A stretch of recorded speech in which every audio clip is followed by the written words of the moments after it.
আসসালামু আলাইকুম প্রিয় দর্শক, সবাইকে স্বাগতম জানাচ্ছি আমার আজকের পর্বে। আজ আবার হাজির হয়ে গেলাম আপনাদের মাঝে ভিন্ন ধরনের একটি স্ন্যাক্স রেসিপি নিয়ে। ফুলকপির পাকোড়া তো অনেক খেয়েছেন, আজকে আমি আপনাদের সাথে শেয়ার করব ফুলকপির চপের রেসিপি। এই চপগুলো তৈরি করা যেমন সহজ, খেতেও তেমনই দুর্দান্ত স্বাদের হয়। একবার বাসায় তৈরি করে দেখবেন, সবাই বারবার আপনার কাছে এটাই খেতে চাইবে। তো চলুন রেসিপিটি দেখে নেওয়া যাক। এই রেসিপিটি তৈরি করার জন্য প্রথমে আমি একটি মিক্সিং বোলে নিয়ে নিচ্ছি 1 কাপ পরিমাণ বেসন, সেই সাথে দিয়ে দিচ্ছি হাফ কাপ পরিমাণ চাউলের গুঁড়া। এবার এর মধ্যে একে একে মশলাগুলো অ্যাড করে নিব। প্রথমেই দিয়ে দিচ্ছি হাফ চা চামচ মরিচের গুঁড়া, কোয়ার্টার চা চামচ হলুদের গুঁড়া, দিয়ে দিচ্ছি হাফ চা চামচ লবণ, সেই সাথে দিয়ে দিচ্ছি হাফ চা চামচ রসুন বাটা, আর দিয়ে দিচ্ছি হাফ চা চামচ আদা বাটা। এবার এই মশলাগুলোকে বেসনের সাথে ভালো করে মিশিয়ে নিব। খুব ভালো করে মিশিয়ে নিতে হবে। মেশানো হয়ে গিয়েছে। এখন আমি এর মধ্যে অল্প অল্প করে পানি মিশিয়ে লিকুইড একটি ব্যাটার তৈরি করে নিব। পানিটা একবারে দেওয়া যাবে না, অল্প অল্প করে দিয়ে মিশিয়ে নিতে হবে, কেননা পানি একবারে দিলে ব্যাটার পারফেক্ট হবে না। এভাবে অল্প অল্প করে পানি দিয়ে ব্যাটারটা তৈরি করে নিতে হবে।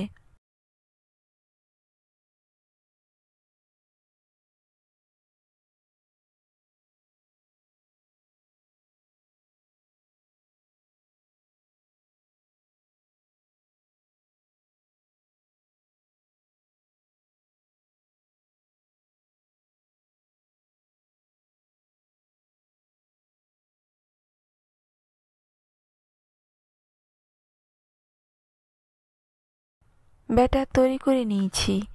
এবার আমি ব্যাটারের ঘনত্বটা বোঝানোর জন্য এর মধ্যে একটি আঙ্গুল ডিপ করে নিচ্ছি।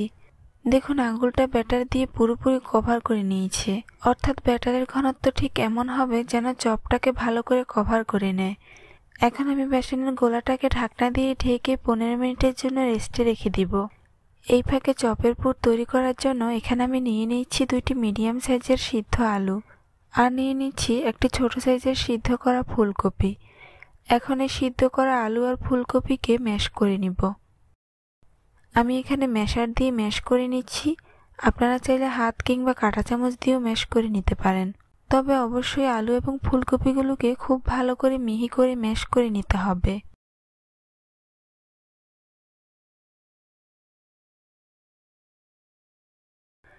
ম্যাশ করা হয়ে গিয়েছে। এবার পুর তৈরির জন্য চুলায় একটি প্যান বসিয়ে দিচ্ছি, আর এর মধ্যে দিয়ে দিচ্ছি 2 টেবিল চামচ রান্নার তেল। তেলটা যখন ভালো করে গরম হয়ে আসবে তখন এর মধ্যে দিয়ে দিব 1 কাপ পরিমাণ পেঁয়াজ কুচি। এখন চুলার আঁচ মিডিয়ামে রেখে পেঁয়াজগুলোকে অনবরত নেড়েচেড়ে ভেজে নিব। পেঁয়াজের কালার চেঞ্জ হয়ে নরম হওয়া পর্যন্ত এগুলোকে ভেজে নিতে হবে। দেখুন, পেঁয়াজগুলো নরম হয়ে গিয়েছে আর এর কালারও চেঞ্জ হতে শুরু করে দিয়েছে। এখন আমি এর মধ্যে মশলাগুলো অ্যাড করে নিব।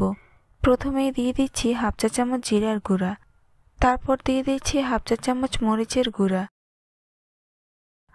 কোয়ার্টার চা চামচ হলুদের গুঁড়া, দিয়ে দিচ্ছি হাফ চা চামচ চাট মশলা, আর দিয়ে দিচ্ছি 1 চা চামচ লবণ।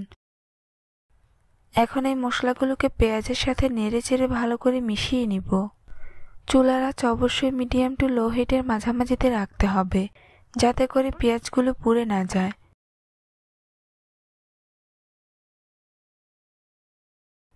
মিশানো হয়ে গিয়েছে। এখন আমি এর মধ্যে দিয়ে দিব মিডিয়াম সাইজের একটি টমেটো কুচি, সেই সাথে দিয়ে দিচ্ছি 3টি কাঁচামরিচ কুচি। ঝালটা অবশ্যই আপনারা আপনাদের পছন্দ অনুযায়ী দিবেন। এখন এগুলোকে আবারও নেড়েচেড়ে মিশিয়ে নিব। টমেটোগুলো নরম না হওয়া পর্যন্ত এগুলোকে ভেজে নিতে হবে। দেখুন, টমেটোগুলো নরম হয়ে গলতে শুরু করে দিয়েছে। এবার আমি এর মধ্যে ফুলকপি আর আলুর পুরটাকে দিয়ে দিব।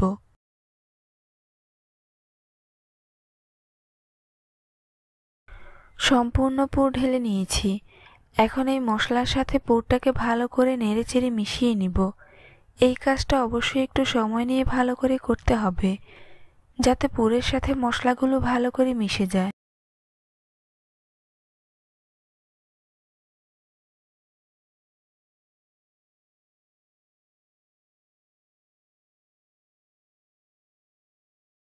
প্রায় 2 মিনিটের মতো আমি পুরটাকে ভেজে নিয়েছি। এই পর্যায়ে আমি এর মধ্যে দিয়ে দিব হাফ চা চামচ রসুন বাটা, আর দিয়ে দিচ্ছি হাফ চা চামচ আদা বাটা, সেই সাথে দিয়ে দিচ্ছি হাফ চা চামচ গরম মশলার গুঁড়া। এতে করে পুর থেকে খুব ভালো সুঘ্রাণ আসবে, আর টেস্টটাও অনেক বেশি ভালো হবে। এখন এই মশলাগুলোকে আবারও পুরের সাথে ভালো করে মিশিয়ে নিচ্ছি। ফুলকপির চপের এই পুরটা এভাবে তৈরি করলে খেতে অনেক বেশি ভালো লাগে, সেটা আপনারা একবার বাসায় তৈরি করে খেলেই বুঝতে পারবেন। এভাবে প্রায় 5 মিনিটের মতো পুরটাকে আমি ভেজে নিব, আর পুরটা ভাজতে ভাজতে দেখবেন একটু শক্ত হয়ে এসেছে, তাহলেই বুঝতে পারবেন পুরটা রেডি হয়ে গিয়েছে।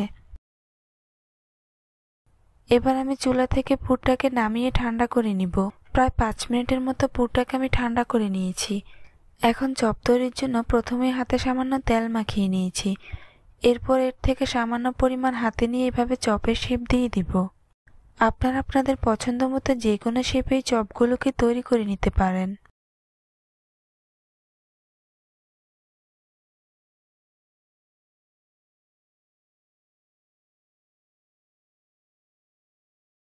একই রকম প্রসেসিংয়ে আপনাদেরকে আরও একটি চপ তৈরি করে দেখিয়ে দিচ্ছি। এভাবে আমি সবগুলো চপই তৈরি করে নিব।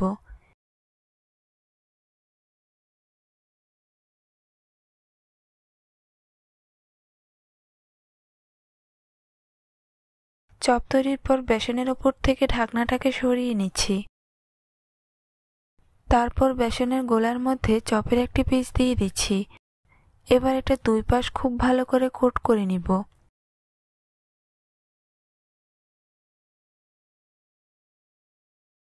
একই রকম ভাবে সবগুলো চপ কোট করে গরম তেলে ভেজে নিব।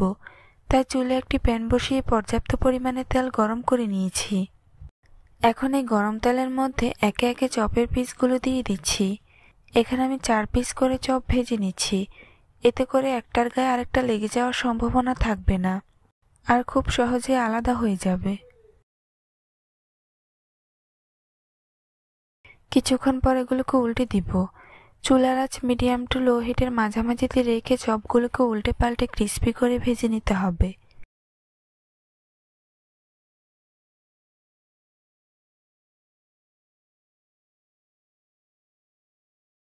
বেশ কয়েকবার উল্টে পাল্টে এগুলোকে লালচে করে ভেজে নিব।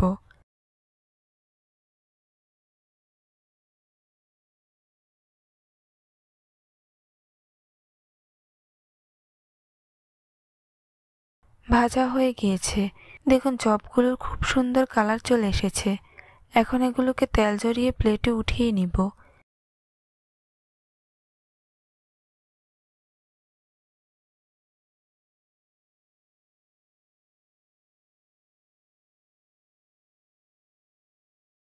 সবগুলো চপ আমি একই রকম ভাবে ভেজে নিয়েছি।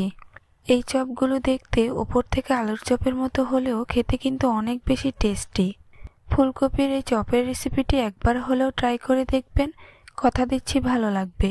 ছোট থেকে বড় সবাই খুবই পছন্দ করবে। রেসিপিটি ভালো লাগলে কমেন্টস করে জানাতে ভুলবেন না। চ্যানেলটি সাবস্ক্রাইব করে পাশে থাকার অনুরোধ রইল। আজ এখানেই বিদায় নিচ্ছি। সবাই অনেক বেশি ভালো থাকবেন। আল্লাহ হাফেজ।